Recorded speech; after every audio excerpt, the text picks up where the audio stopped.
నీ పేరే ఎంతందం నా గీత గోవిందాలే ఓరాదే ఓరాదే అంత విన్నాను. నువ్వేమన్నావు? బాటంతా పులకింతాలే రావాలే వాలాలే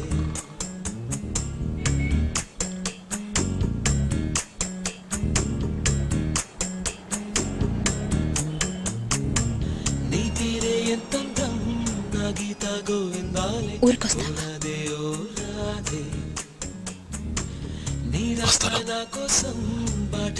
అమ్మని డిస్టర్బ్ చేసినప్పుడు నేను వస్తాను. తప్పకుండా రావాలి. ఎదురు చూస్తుంటా.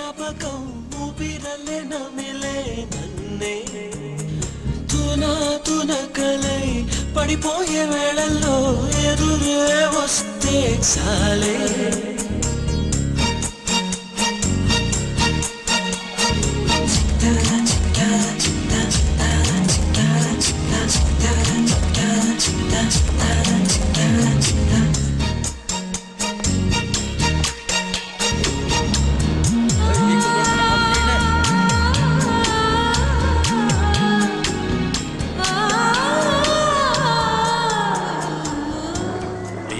దిగండి. హాయ్ తాతయ్య. బాగున్నారా? రైట్ నీ కోసం నా కళ్ళు కాయలు కాసాయమ్మా. ఏమిటమ్మా ఇలా చిక్కిపోయావు? ఏం ఇంజనీర్ చదువు నా మనవరాలు సగం చేసింది. హాయ్ పట్నం పిల్లలా ఉన్నావు గంగమ్మ. దినేష్ మంగా నువ్వేమో అనుకున్నాను, గట్టిదానివేనమ్మా. నిన్నో విషయం అడగాలి, వస్తాను. తిన్నగా ఇంటికొచ్చి అడుగుతాను. అదేగా సాంప్రదాయం. ఏమంటావు అల్లుడు?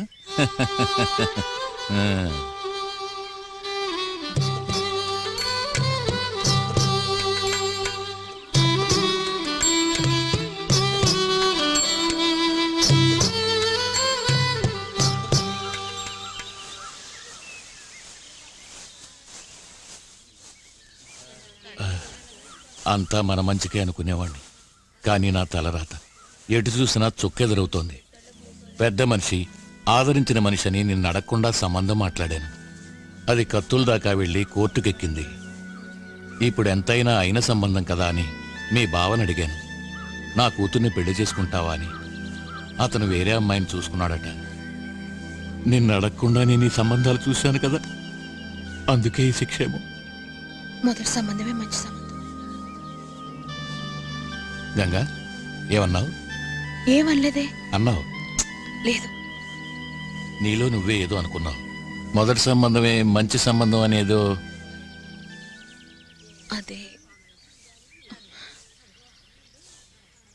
అదే మీరు మొదటి చూసిన సంబంధమే జరిగి ఉండకూడదా అన్నాను. నేనే అర్థం లేకుండా వద్దన్నాను.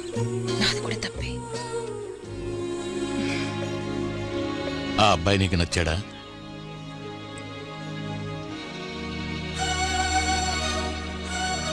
బలరామయ్య గారు అబ్బాయి ఆదిత్య.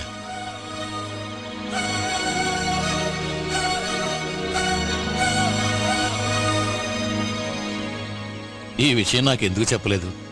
చెప్పు, ఎందుకు చెప్పలేదు? చెప్పమ్మా. అవునని చెప్పమ్మా. ఇప్పుడే బలరామయ్య గారి ఇంటికి వెళ్తాను. ఆయన కాళ్ళు పట్టుకుంటాను. బిడ్డల ముచ్చట తీర్చడం కన్న తండ్రి బాధ్యత కాదా? అవునండి. లేకపోతే తండ్రి అన్న మాటకు విలువేంటమ్మా? చెప్పమ్మా, నన్నేం చేయమంటావు? బలరామయ్య గారి కాళ్ళు పట్టుకోనా, లేక నా కూతుర్ని కోడలు చేసుకోని మెడ పట్టుకోనా? చెప్పమ్మా. ఏ వద్దు నాన్న. అడిగిన దానికి సమాధానం చెప్పు. నేను మా నాన్నకు అన్నం తెప్పుతున్నాను, నన్నేమీ అడగకూడదు.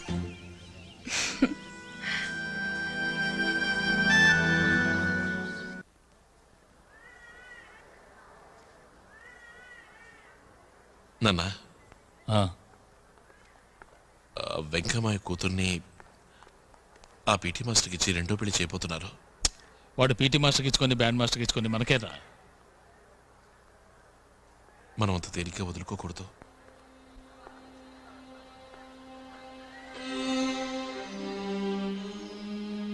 నేను గంగని ప్రేమిస్తున్నాను. ఏమిటా నువ్వు అనేది?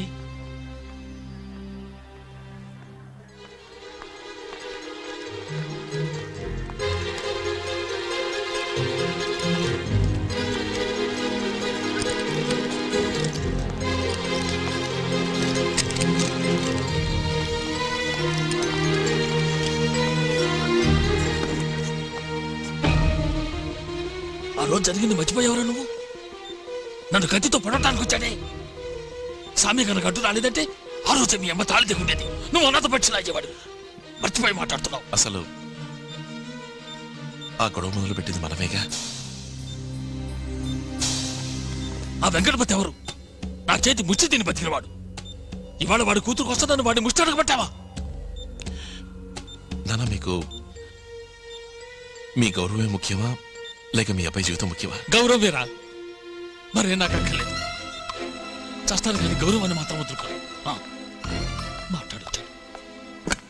లోపలికి వెళ్ళి చూడొచ్చు. ఆవిడ మీరు ఎక్కువ స్ట్రెయిన్ చేయకండి. సర్జరీ నుంచి ఆవిడ ఇంకా పూర్తిగా రికవర్ అవ్వలేదు. అలాగేనండి.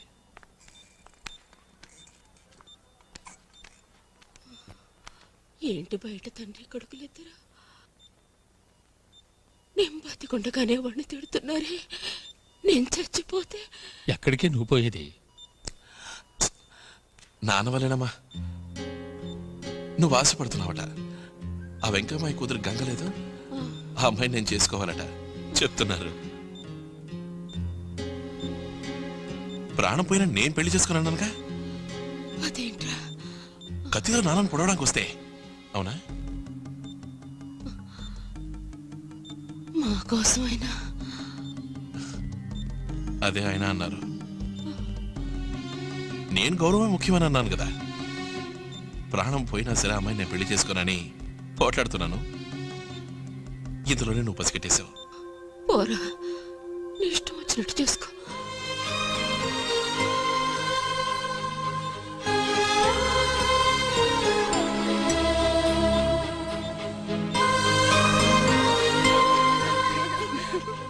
ముగ్గురు రాణెమ్మలు కలిసి ఏ దేశానికి వెళ్తున్నారేంటి? విదేశాలకు వెళ్తున్నా వస్తావేటి? పిల్ల శిశింద్రే అడగతల్లా చెప్తే సిక్కిపోతారేటి? అక్క, నెల్లూరావుడికి ఘాటుగా సమాధానం చెప్పు. ఇప్పుడు ముసలోడు ముసలిది పట్టణం నుంచి వస్తున్నారు, చూసిపోదామని వచ్చాం.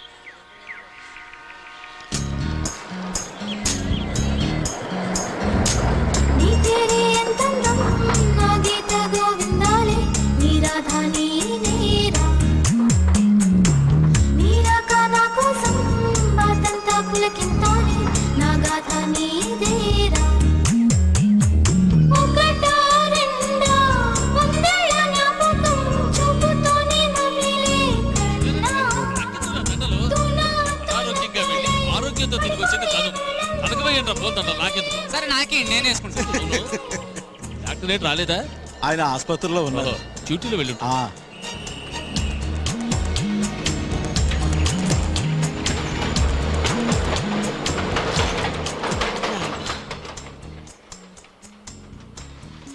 అత్తయ్య, బావ రాలేదా?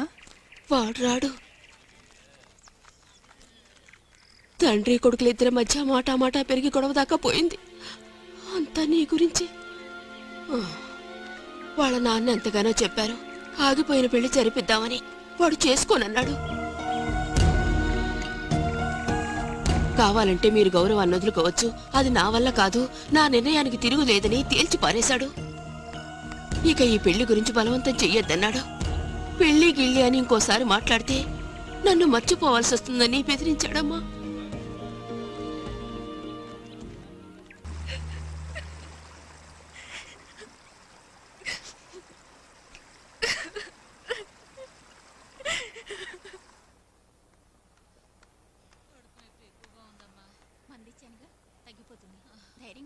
ఏమో డాక్టర్ రా బావా, మా అక్కకి సవ్యంగా ఆపరేషన్ జరిగిందా? ఇప్పుడు ఎలా ఉంది? తను బాగానే ఉంది. నీకేమైంది? అయ్యా, అది నాకు సందేహం. మనకు ఒంట్లో బాగోపోతే డాక్టర్ దగ్గరికి వెళ్తాం, డాక్టర్ బాగోపోతే ఏమైందిరా? స్నానం చేద్దామని కోనేటికి వెళ్ళాను, మెట్లకి పాచిపడ్డంతో జారిపడ్డాను.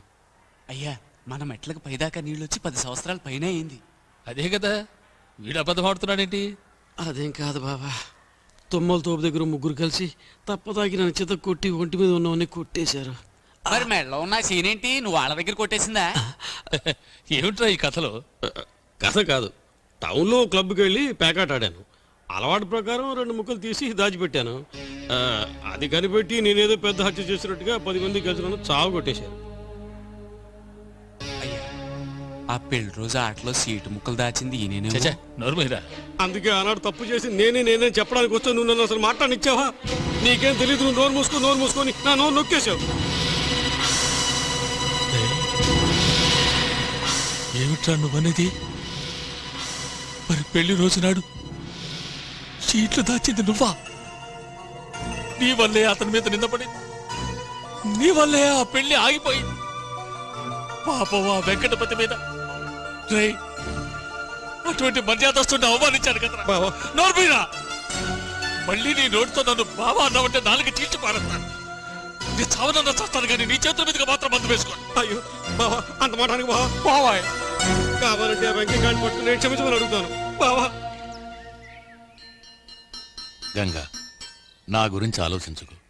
నిజం చెప్పు, నీ మనసులో ఏముంది?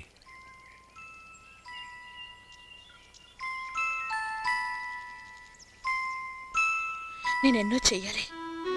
ఇంజనీరింగ్ పూర్తవ్వాలి, వీళ్ళని చదివించాలి, మంచి మొగుళ్ళని చూసి పెళ్లిళ్ళు చేయాలి, మన ఊళ్ళో వంతిని కట్టించాలి, కాలేజ్ హాస్పిటల్ అన్ని కట్టాలి. తలకు మించిన పనులున్నాయి నాకు. ఇన్నుంటే ఇక నేను పెళ్లి గురించి ఎక్కడ ఆలోచించని చెప్పను.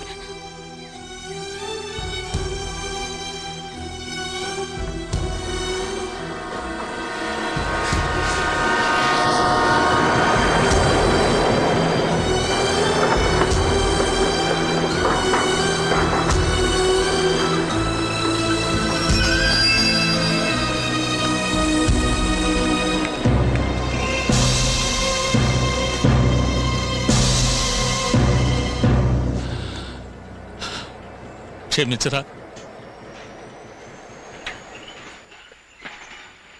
అంతా నా మూర్ఖత్వమే. చీట్లాట్లో ఆ డాక్టర్ వధవ 2 చీట్లు దాస్తే నువ్వే దాచావనుకున్నాను. నా నోటుకొచ్చినట్టు నిన్ను తిట్టాను. నువ్వెంత కుమిలిపోయి ఉంటావో. నా వల్ల నీకెంత పెద్ద అవమానం, ఎంత మనస్తాపం. దీనికంతటికి నేనే కారణం. అనవసరంగా కోర్టు కేసుని ఎంత ఇబ్బంది కలిగించాను. అయ్యగారు, రే నీ నోట ఆ మాట విని ఎన్నాళ్ళయిందిరా. నన్ను నమ్ము, నిన్ను తిట్టింది, నిన్ను అవమానపరిచింది ఏదీ నేను మనస్ఫూర్తిగా చేయలేదురా. నా గొయ్యి నేనే తవ్వుకున్నాను. బాబు గారు, క్షమించు, క్షమించు.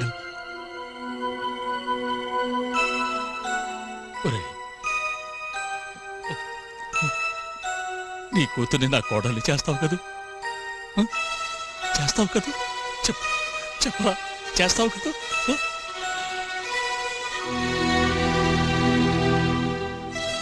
అది నా చేతిలో లేదు బాబు గారు. ఈసారి మాత్రం నేను నా బిడ్డని అడిగిన తర్వాతే మాట ఇవ్వగలను. గంగా,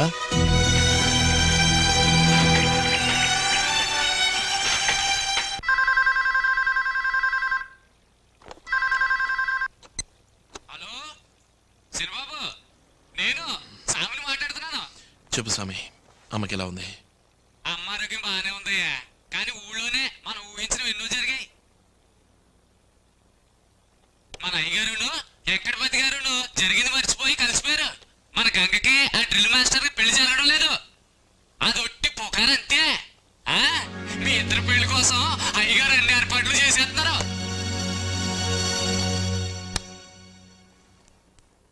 గంగా, గంగా, మీ నాన్న ఫోన్ చేశాడమ్మా. కుర్రాడు ఆనందపడుతున్నాడు. బలరామ ఏం చేశాడు తెలుసా? అందరి ముందు మీ నాన్న కాళ్ళు పట్టుకున్నట్ట 2 మొండి గట్టాలు రాజీకి వచ్చాయి. ఇంకేముంది, నువ్వు అని ఒక మాట అన్నావనుకో, ఆగిపోయిన పెళ్లి ధూమ్ధామ్గా జరుగుతుంది.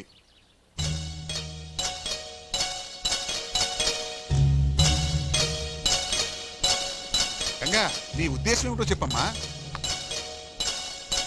గంగా, సమాధానం చెప్పకుండా వెళితే ఎలా? వాళ్ళు ఒప్పుకుంటే చాలు, నాకు అది రాసి పెట్టుండాలిగా.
కదలాలి, ప్రేమ కలగాలి అనుకున్నాను.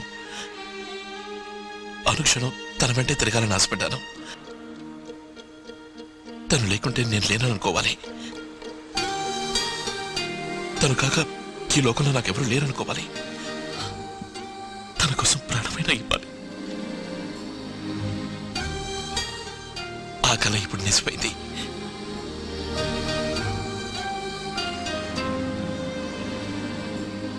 I love you. I love you. I love you. I love you. I love you.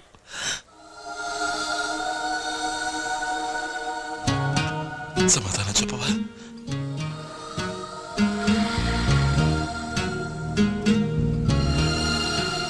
నేనంటే నీకు ఇష్టమేనా?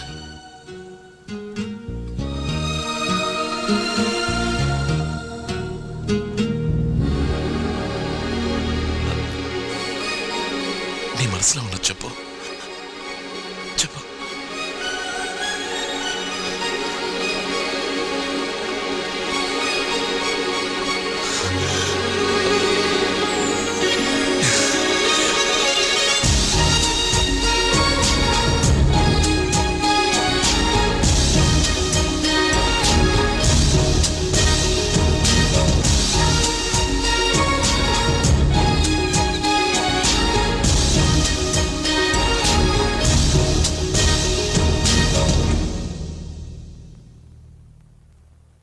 La